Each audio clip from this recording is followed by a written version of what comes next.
unique selling point is that you offer more, and on your website, all the stuff about how you're going to get loads of yummy mummies to come is like all the stuff on your website about like acting classes and all that. If you're combining the two, you're going to have this amazing place where people want to come. Writers are going to want to come. People like that are going to want to hang out there.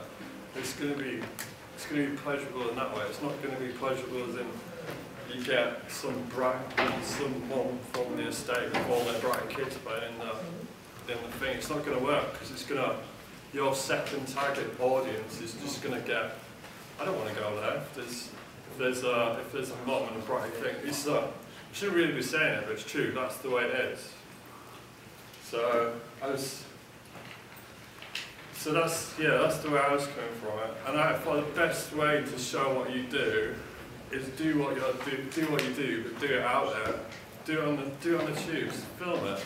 Do high tea, but do your acting on a tube. So you set up on a tube, and say one stop.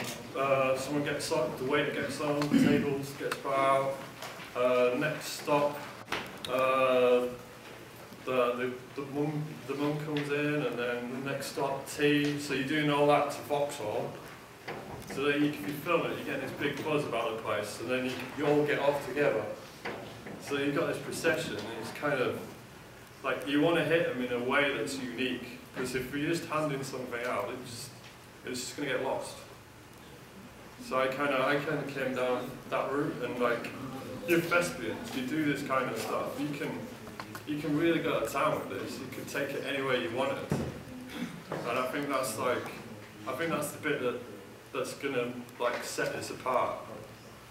And I think the street party is a great idea, but by the time you open, and if the architects or the construction people fuck up and it keeps on going back and back, all that money spent doing the street party is just gonna be lost. So I think you need to hit them in a more guerrilla style, where because you're introducing the theatre to the London circuit as well. It's not just the tea house. So I think that's kind of the way I was coming from. Because I went down the British kind of thing. I started doing all this, and I realised it was all Japanesey and kind of not quite right. It just didn't feel that good. And then I started messing about with the Union Jack, and like, yeah, we're proud to be British, we're proud to be eccentric, and this is what we do. This is kind of working on something like that. I haven't got the colours or anything sorted yet. I just went in a total, like, where this is what we are kind of thing. Does that make any sense? Yes. Or to just rant on the phone. Rant is great. But yeah, it's not a finished. But I always like to do logos in black and white first, because if you work in black and white, then you can play around with the colours. And it seems rather detailed. I mean, as in a lot of. It's a lot of lines. Well, it's just, yeah, I'm still simplifying it and going through it, but it's just... I mean, yeah, I like it, but it seems like if we were going to put it everywhere, it's I haven't got that down yet, but I just think it's just... But that can be simplified, I mean... Yeah, it's just... I kept drawing stuff up and kind of like looking at it as in like... Because you're going to be like this flag bearer for like, this is what we do, this is where we are, you come to us. Do you know what I mean? It's like, and I think the street party is a great idea, but I think, I trained as an architect, and I know the construction things just keep on getting sent back and back and back. And I think your impact's going to be lost if you do this huge street party and then 3 or 4 months later you finally open. Again, it's the build. The street party is part of the build. It can be small. It's only really for the like Darley House and the surrounding. Yeah, it's not like press and coverage. It's just it's local. It's a local introduction to local people, meet more local people, and also just it's about doing something different with that corner of the park and getting everyone just to stand outside that building instead of hurrying past it thinking it's a strip joint.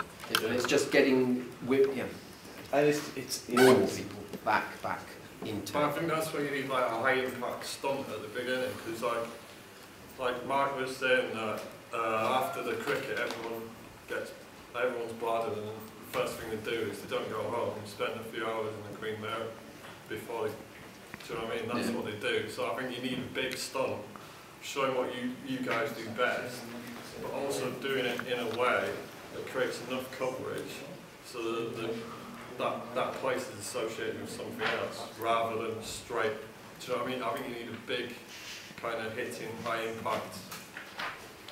Like, if you did this, and if you did like the gorillas and like the stunt on the tubes or the buses or the trains, you time it right, you're gonna cause so much mayhem.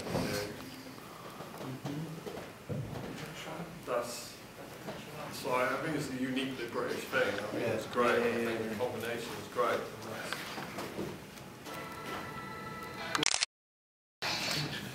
I've got that. Written out as well. Like I said, I've tried to mess about trying to incorporate some type of thing into the flags, but it's just... Cool. Well done.